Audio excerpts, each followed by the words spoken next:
Shalom, selamat pagi. Mari kita satukan hati kita, satukan roh kita untuk kita bersama-sama beribadah secara online pagi hari ini. Di dalam nama Yesus Kristus Tuhan.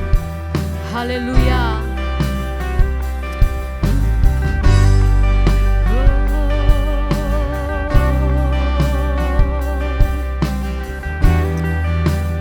Amin. Aku milikmu Tuhan.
Kami bawa hidup kami Tuhan.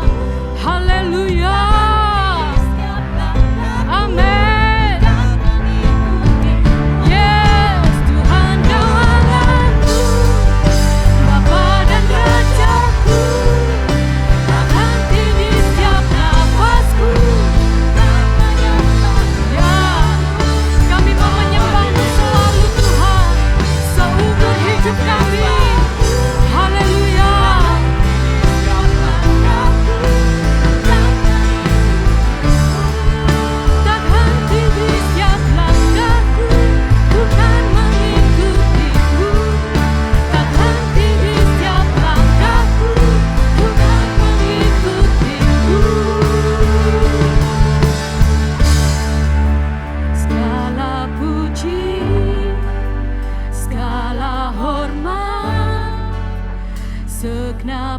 hatiku menyembahmu.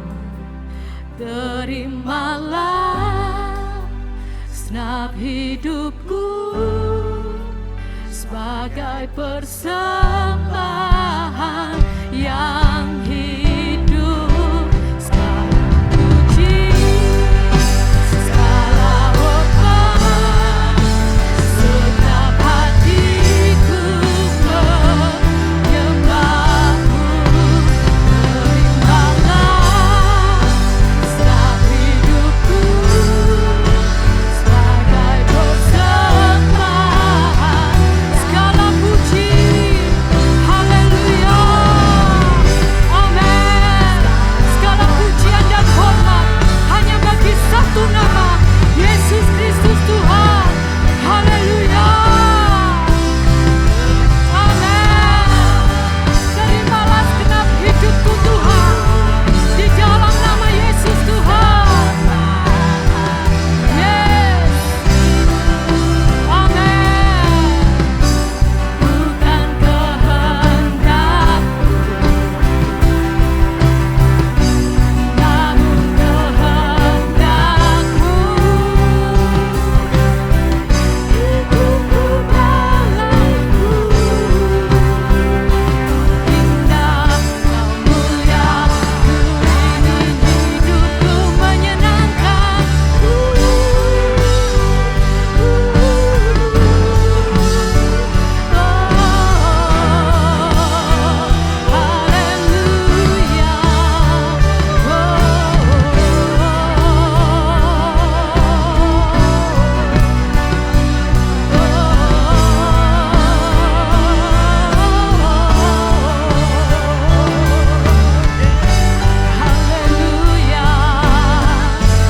Yesus Tuhan.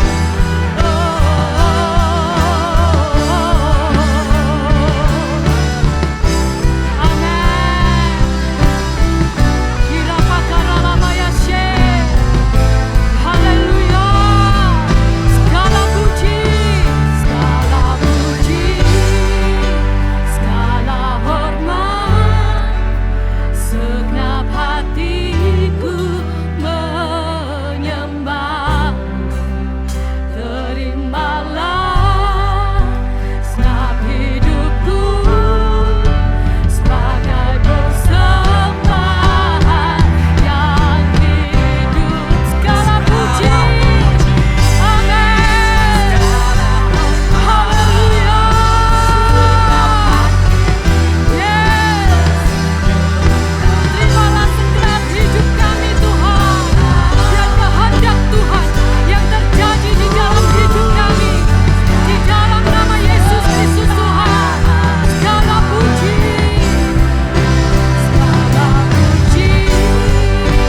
segala hormat, segenap hatiku menyembahmu.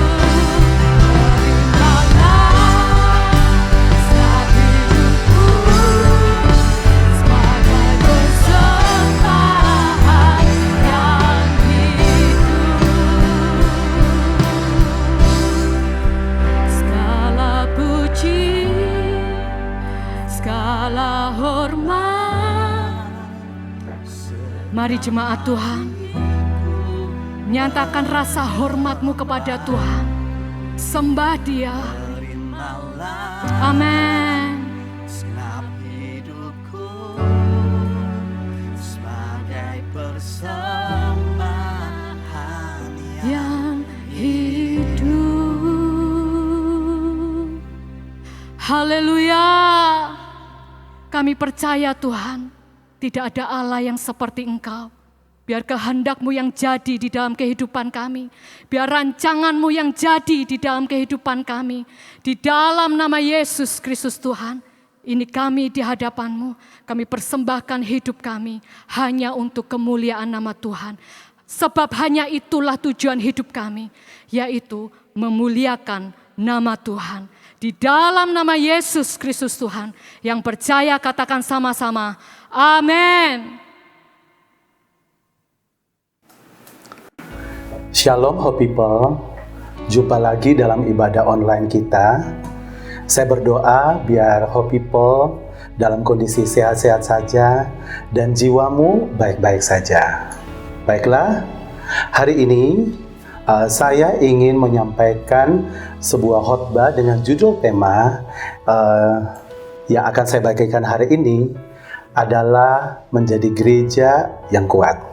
Jadi judul tema hari ini adalah menjadi gereja yang kuat. Mungkin judul ini seakan begitu umum atau sesuatu yang sudah familiar. Tapi saya percaya bahwa ada pewahyuan Tuhan yang sedang Tuhan mau sampaikan bagi setiap kita. Sehingga Tuhan mau kita tampil menjadi gereja yang kuat di segala musim kehidupan. Saya akan mulai dengan ini. Siap atau tidak siap, gereja pasti dimurnikan. Mari kita membuka bersama-sama di 2 Timotius 3 ayat 1 sampai yang ke-9.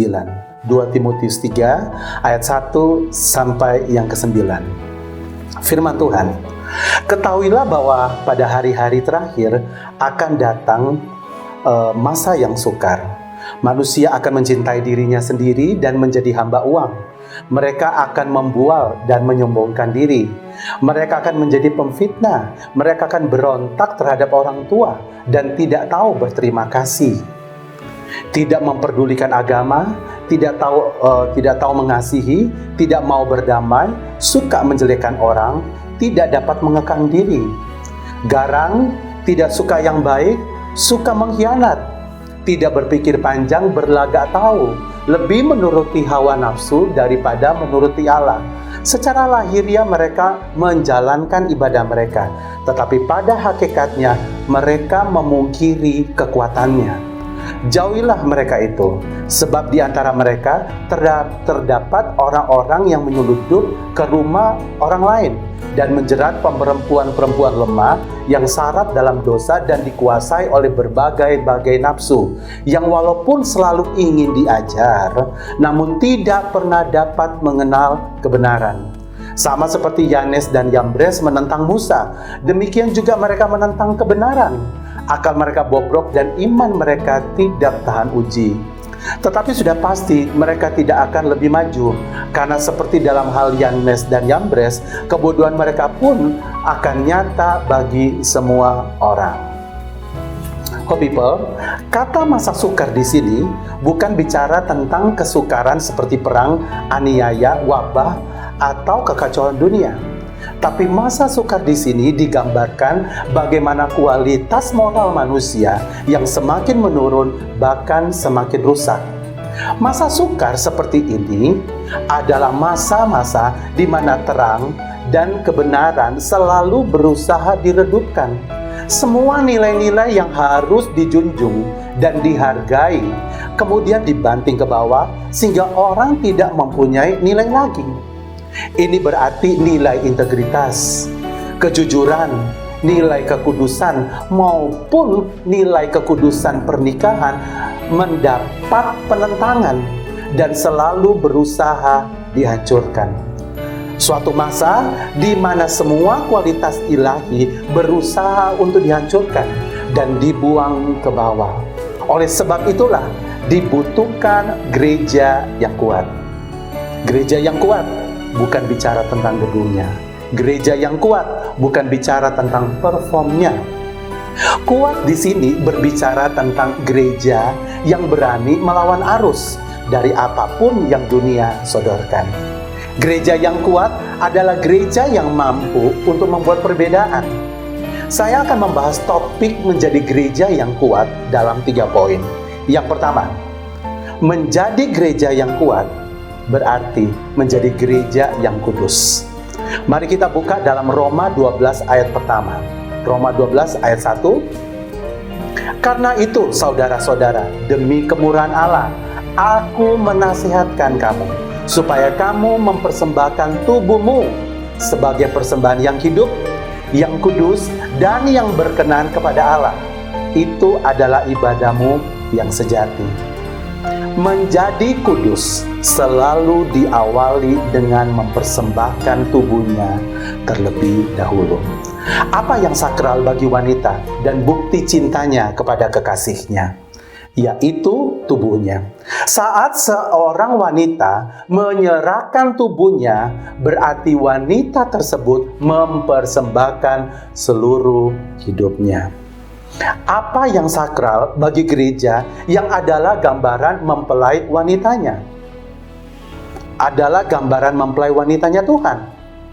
Dan bukti cintanya kepada Tuhan, yaitu berani menyerahkan tubuhnya sebagai bait atau tempat tinggalnya Roh Kudus, dan bukan diserahkan sebagai tempat tinggal percabulan ataupun kecemaran. 1 Korintus 6, 15 dan 19. Firman Tuhan di dalam 1 Korintus 6 ayat 15 dan ayat 19. Tidak tahukah kamu bahwa tubuhmu adalah anggota Kristus? Akan kuambilkah anggota Kristus untuk menyerahkannya kepada percabulan? Sekali-kali tidak. Atau tidak tahukah kamu bahwa tubuhmu adalah bait Roh Kudus yang diam di dalam kamu, Roh Kudus yang kamu peroleh dari Allah, dan bahwa kamu bukan milik kamu sendiri? Hope people, kita tidak akan menjadi gereja yang kuat bila kita masih kompromi dengan dosa-dosa masa lampau kita. Kecemaran-kecemaran lewat apa yang kita lihat maupun dari apa yang kita dengar.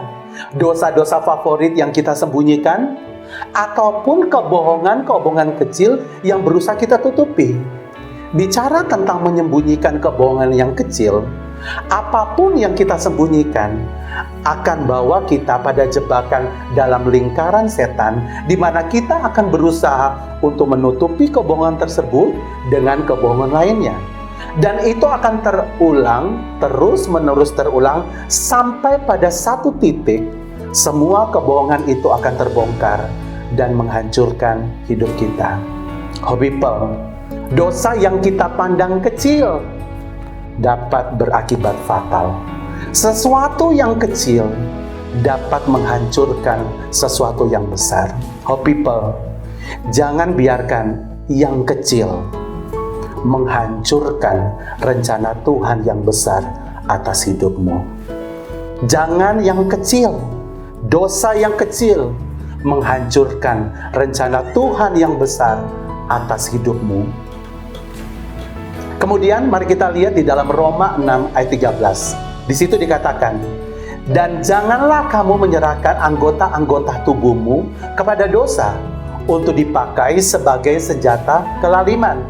Tapi serahkanlah dirimu kepada Allah sebagai orang-orang yang dahulu mati, tetapi yang sekarang hidup. Dan serahkanlah anggota-anggota tubuhmu kepada Allah untuk menjadi senjata-senjata kebenaran. Firman Tuhan katakan, anggota-anggota tubuhmu sebagai senjata-senjata kebenaran, dan bukan dipakai menjadi senjata kelaliman atau kejahatan. Menyerahkan tubuh kita bukan salah satu solusi hidup kudus, tapi satu-satunya solusi dan jalan untuk berjalan dalam kekudusannya. Kita tidak pernah dapat menjadi kudus sebelum kita menyerahkan tubuh kita dan menyerahkan seluruh bagian tubuh kita kepada Tuhan. Kita bisa memiliki status, tapi kita kehilangan dampak. Kita bisa tampil sebagai anak Tuhan, bahkan melayani, tapi kita bisa kehilangan hidup kudus. Hilangnya hidup kudus berarti hilangnya dampak dan hilangnya sesuatu yang sakral, yaitu hilangnya Tuhan di hidup kita. Bicara tentang apa yang kita alami di masa pandemik ini, ada banyak kehilangan yang kita alami. Tapi ada satu kehilangan terbesar yang Alkitab ceritakan dalam hidup manusia, yaitu sebuah kehilangan yang melebihi kehilangan materi, yaitu kehilangan Roh Kudus dari hidup kita. Dalam Mazmur 51 ayat 13, Daud berkata, janganlah membuang aku dari hadapan-Mu, dan janganlah mengambil Roh-Mu yang kudus daripadaku. Saat Roh Kudus tidak berdiam lagi dalam hidup kita, maka di saat itulah kekristenan kita hanya menjadi sebuah ritual, di mana tampak luar begitu putih, tapi di dalamnya penuh dengan kejahatan, kebobrokan, dan kehancuran. Oh people, mungkin kita bisa alami banyak kehilangan, apa saja, tapi jangan sampai kita kehilangan Roh Kudus. Kita jangan sampai kehilangan rencana Tuhan, panggilan Tuhan di masa-masa seperti ini, di musim kehidupan ini. Poin yang kedua, menjadi gereja yang kuat karena keluarga yang kuat. Pertanyaannya adalah, bagaimana kita bisa kuat kalau di dalam keluarga sendiri, papa mama berantem terus, cekcok terus? Keluarga yang kuat bukan berarti tanpa masalah. Tapi keluarga yang kuat adalah keluarga yang mau diproses bersama-sama. Keluarga yang mau menerima pengerjaan Tuhan di dalam hidup, di dalam seluruh anggota keluarga tersebut. Tidak ada keluarga yang sempurna. Tapi justru ketidaksempurnaan keluarga kita, Tuhan pakai untuk membuat kita menjadi pribadi yang kuat dan tangguh. Seberapa jauh kita berusaha menghindar dari masalah hubungan antar keluarga, antar anggota keluarga, menjadi akses atau pintu masuk bagi iblis menghancurkan keluarga kita. Kehancuran bukan dimulai dari banyak masalah yang terjadi dalam keluarga selama kita menyelesaikan. Tetapi kehancuran dimulai dari celah yang tidak pernah ditutup. Masalah-masalah yang dibiarkan tergantung begitu saja. Oh people, hal kecil dapat berakibat fatal. Apa itu? Sikap membiarkan masalah tergantung begitu saja.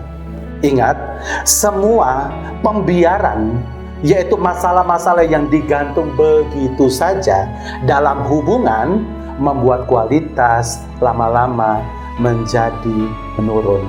Hubungan yang menurun adalah tempat yang subur. Ingat, hubungan yang menurun adalah tempat yang subur bagi benih-benih kecurigaan untuk bertumbuh dan menjadi potensi penghancur hubungan. Oh people, sering kita mendengar sebuah ungkapan. Ini yang biasa terjadi dalam kehidupan siapa saja. Minta dong didoakan masalah keuangan. Ingat, masalah kita yang sebenarnya bukanlah masalah keuangan. Tapi masalah kita yang sebenarnya adalah masalah penggunaan keuangan. Berapa banyak yang bocor dalam penggunaan keuangan dalam keluarga karena tidak adanya keterbukaan.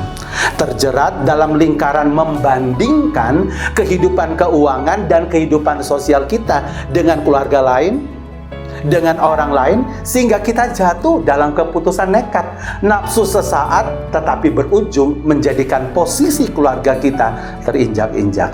Saya ingin menunjukkan sebuah ilustrasi gambar ini. Ya, akan ditampilkan gambar ini, sebuah gambar tentang roda. Ada sebuah ungkapan bagi dunia di mana kita tinggal, bahwa bagi dunia, hidup ini katanya seperti roda yang berputar. Kadang di atas, kadang di bawah. Di atas berarti kamu berjaya, di bawah berarti kamu bangkrut atau hancur. Oh people, memang roda itu berputar karena roda ada porosnya. Bagi dunia, kita bisa di atas, tapi sewaktu-waktu kita juga bisa di bawah. Tapi bila roda kehidupan berporos pada diri kita sendiri, maka semua kehidupan ini bersumber dari kekuatan diri kita sendiri. Semua bergantung kita mengandalkan kekuatan diri sendiri. Jadi saat kita memang di atas, kita berjaya. Tapi saat kita di bawah, yang terjadi adalah kegagalan, bahkan dapat berakibat fatal, yaitu kehancuran selama-lamanya. Tapi bila poros kita adalah Tuhan Yesus, maka saat kita di atas, kita mendapatkan promosi, kita mengalami di mana Tuhan mempermuliakan kita. Tetapi saat kita di bawah, kegagalan bukan kehancuran selama-lamanya.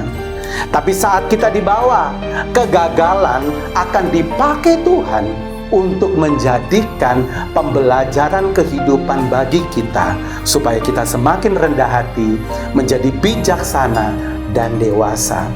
Sehingga saat Tuhan memulihkan kita dan mengangkat kita kembali, kita akan menjadi orang yang naik dan terus naik, berjalan dari satu kemuliaan kepada kemuliaan yang semakin besar. Hope people, kita boleh ada dalam kesulitan, masalah-masalah keuangan, masalah-masalah kehidupan berkeluarga. Tapi selama kita berporos pada Tuhan dan bukan kepada ego kita, maka semua ketidaksempurnaan keluarga kita akan dipakai Tuhan untuk membentuk kita menjadi keluarga yang kuat dan tangguh. Hope people, menjadi gereja yang kuat berarti memiliki keturunan yang kuat juga. Ini ada sebuah penyataan. Untuk melahirkan sebuah keturunan, cukup dibutuhkan penyatuan suami istri secara daging. Cukup dengan penyatuan sel sperma pria dan sel telur wanita. Tapi untuk melahirkan keturunan yang gagah perkasa di bumi, tidak cukup dibutuhkan penyatuan suami istri secara fisik, tapi dibutuhkan penyatuan jiwa suami istri yang mau bertumbuh di dalam Kristus. Suami istri yang kuat dalam nilai-nilai kerajaan Allah. Dan juga dibutuhkan penyatuan secara rohani suami istri dalam pengenalan akan Tuhan yang benar.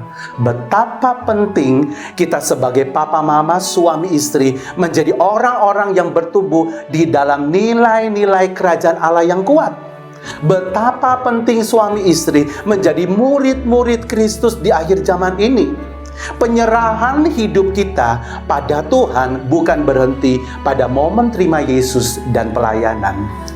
Hanya melalui pembentukan menjadi murid Kristus, hanya melalui menjadi Kristus, kita akan tampil menjadi keluarga yang kuat dan tangguh, di mana alam maut tidak akan menguasainya.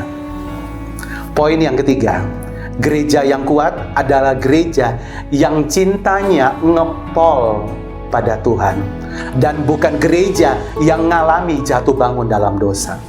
Mari kita buka bersama-sama dalam Matius 24 ayat 12. Dan karena makin bertambah kedurhakaan, maka kasih kebanyakan orang akan menjadi dingin.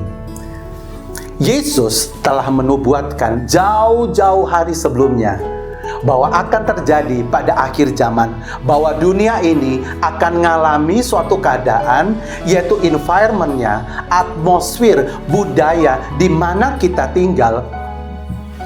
Perkara-perkara tentang kebenaran, nilai-nilai kehidupan menjadi semakin luntur, sehingga penyimpangan dan kejahatan menjadi hotline news, menjadi berita utama di mana-mana. Kompromi, suap, ketidaktulusan terus berusaha menghancurkan nilai-nilai dan budaya kerajaan Allah. Suatu keadaan yang sulit dilewati, licin, penuh dengan tipu muslihat. Oh people, apapun musim kehidupan yang kita hadapi, apapun tantangan di depan yang akan dihadapi gereja, bahkan mungkin lebih sukar dari apa yang kita alami saat-saat ini, ada sebuah panggilan Tuhan terhadap gereja, yaitu panggilan untuk menjadikan kita sebuah generasi yang all out sama Tuhan, yang cintanya ngepol dengan Tuhan, yang berkomitmen untuk tidak menjadi gereja yang jatuh bangun di dalam dosa yang sama. Dalam Matius 26 ayat 6-9, mari kita buka bersama-sama di dalam Matius 26 ayat 6 sampai yang ke-9. Firman Tuhan, ketika Yesus berada di Betania, di rumah Simon si Kusta, datanglah seorang perempuan kepadanya, membawa sebuah buli-buli pualam berisi minyak wangi yang mahal. Minyak itu dicurahkan ke atas kepala Yesus yang sedang duduk makan. Melihat itu, murid-murid gusar dan berkata, "Untuk apa pemborosan ini? Sebab minyak ini dapat dijual dengan mahal dan uangnya dapat diberikan kepada orang-orang miskin." Dikisahkan ada seorang wanita yang masuk ke ruangan dan suddenly tiba-tiba mengurapi Yesus pada saat itu dengan minyak wangi yang sangat mahal harganya. Siapakah wanita ini? Kenapa wanita ini menjadi berbeda, menjadi topik tercatat di dalam Alkitab? Wanita ini menjadi berbeda karena ia berani ngepol nyatakan cintanya pada Tuhan.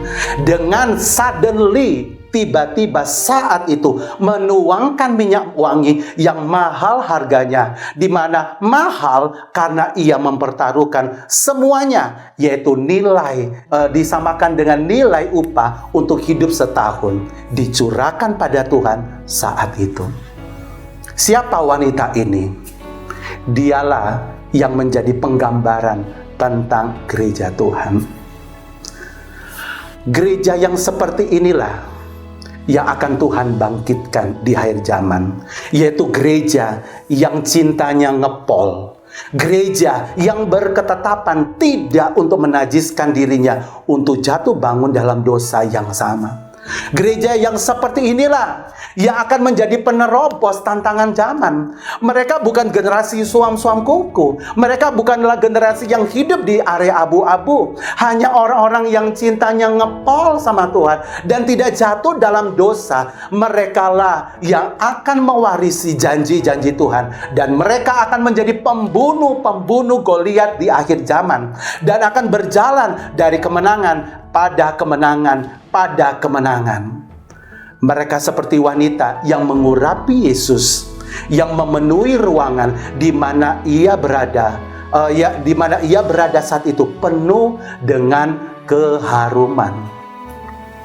Keharuman itu berbicara tentang pengaruh. Merekalah yang memberi pengaruh dan bukan dipengaruhi. Hanya orang-orang yang tergila-gila dengan Yesus, yang cintanya ngepol, yang dapat melewati batasan penghalang karena mereka menyembah Tuhan yang dapat bekerja tanpa batas. Sudah datang waktunya kita harus memilih, ada dalam barisan di mana barisan gereja yang ngepol, gereja yang dipakai Tuhan, ataukah menjadi orang-orang yang kompromi dengan dunia ini. Hanya ikan mati yang lenyap di bawah arus dunia, dan hanya ikan hidup yang dapat menentang arus dunia. Oh people, jadilah ikan yang hidup. Ikan yang hidup adalah mereka yang cintanya ngepol pada Tuhan. Mereka disebut hidup karena mereka berani berkata tidak terhadap dosa. Mereka disebut hidup karena mereka berani untuk berketetapan untuk tidak jatuh bangun di dalam dosa. Yang terakhir dari saya, di tangan saya ada plakban dan ada dus. Tujuan saya gunakan plakban ini adalah supaya dus ini menutup rapat. Tapi bila saya gunakan plakban ini secara terus-menerus berulang-ulang, maka daya rekatnya pun menjadi berkurang. Dan lama-lama plakban ini tidak dapat lagi digunakan.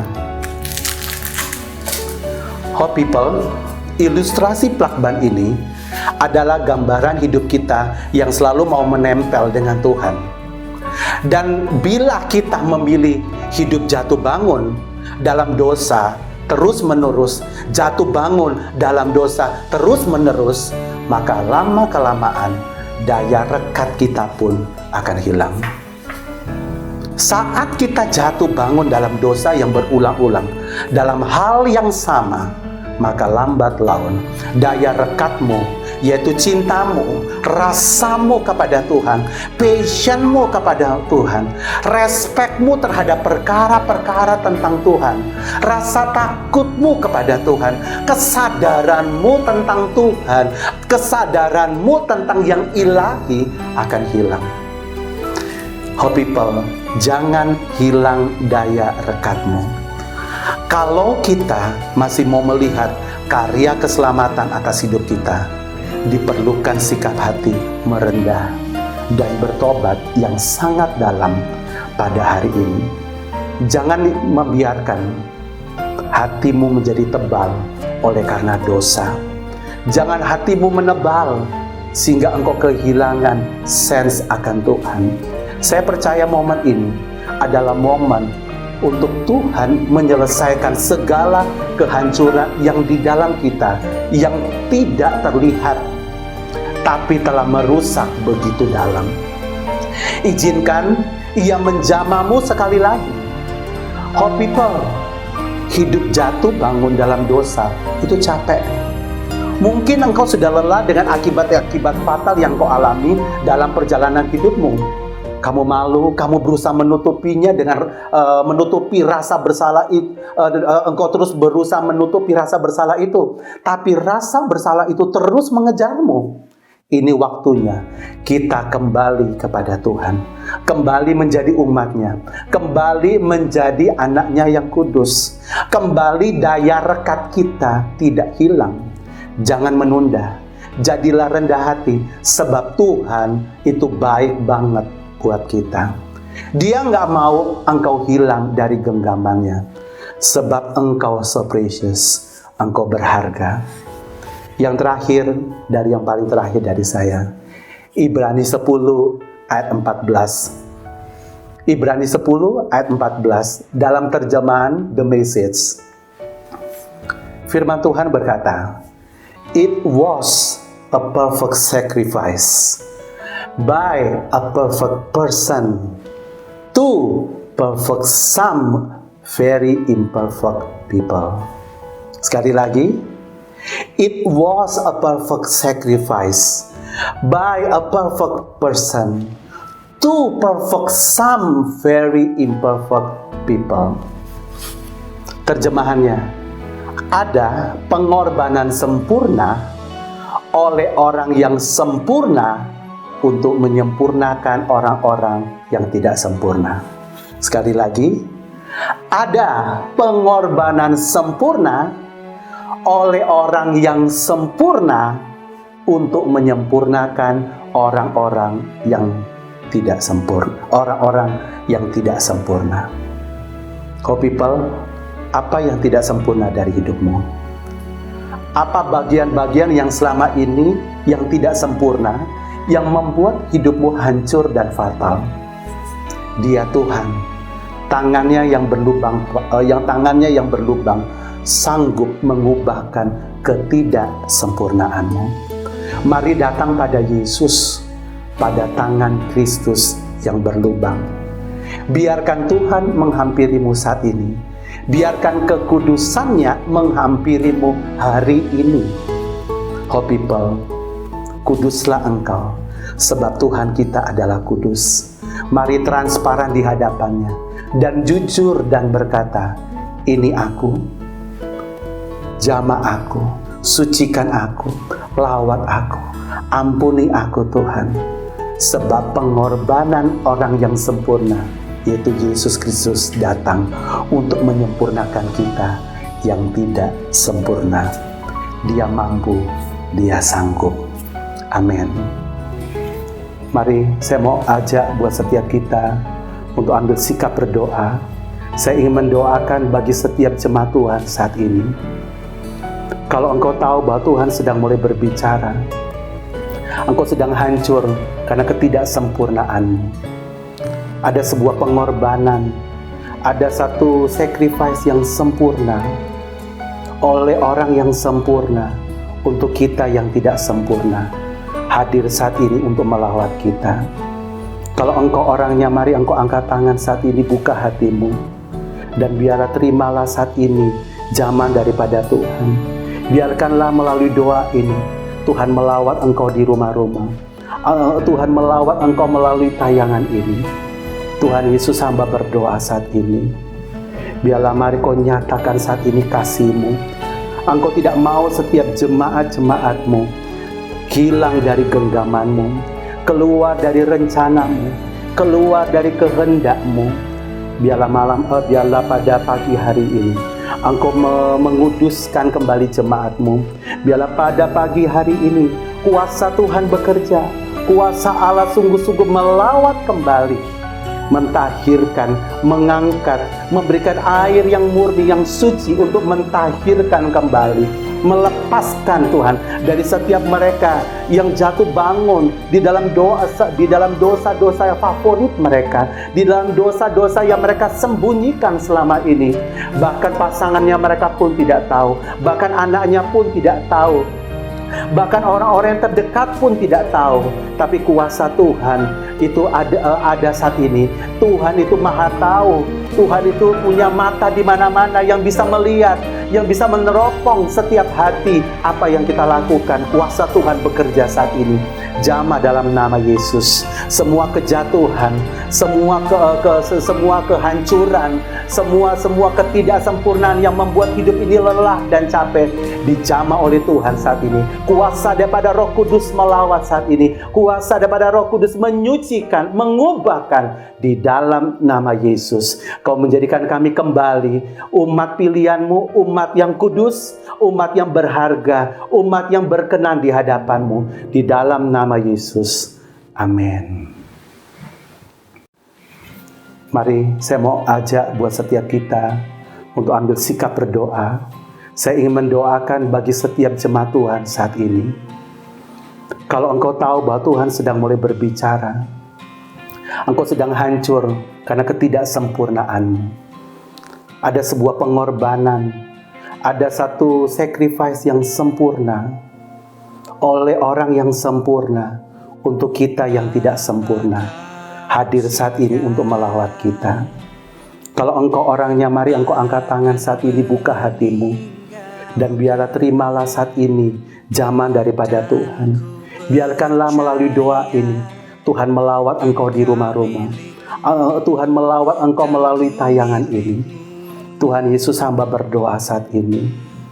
Biarlah mari kau nyatakan saat ini kasih-Mu. Engkau tidak mau setiap jemaat-jemaat-Mu hilang dari genggaman-Mu, keluar dari rencana-Mu, keluar dari kehendak-Mu. Biarlah pada pagi hari ini Engkau menguduskan kembali jemaat-Mu. Biarlah pada pagi hari ini kuasa Tuhan bekerja, kuasa Allah sungguh-sungguh melawat kembali, mentahirkan, mengangkat, memberikan air yang murni, yang suci untuk mentahirkan kembali, melepaskan Tuhan dari setiap mereka yang jatuh bangun di dalam dosa-dosa favorit mereka, di dalam dosa-dosa yang mereka sembunyikan selama ini. Bahkan pasangannya mereka pun tidak tahu, bahkan anaknya pun tidak tahu, bahkan orang-orang yang terdekat pun tidak tahu. Tapi kuasa Tuhan itu ada saat ini. Tuhan itu maha tahu. Tuhan itu punya mata di mana-mana yang bisa melihat, yang bisa meneropong setiap hati apa yang kita lakukan. Kuasa Tuhan bekerja saat ini.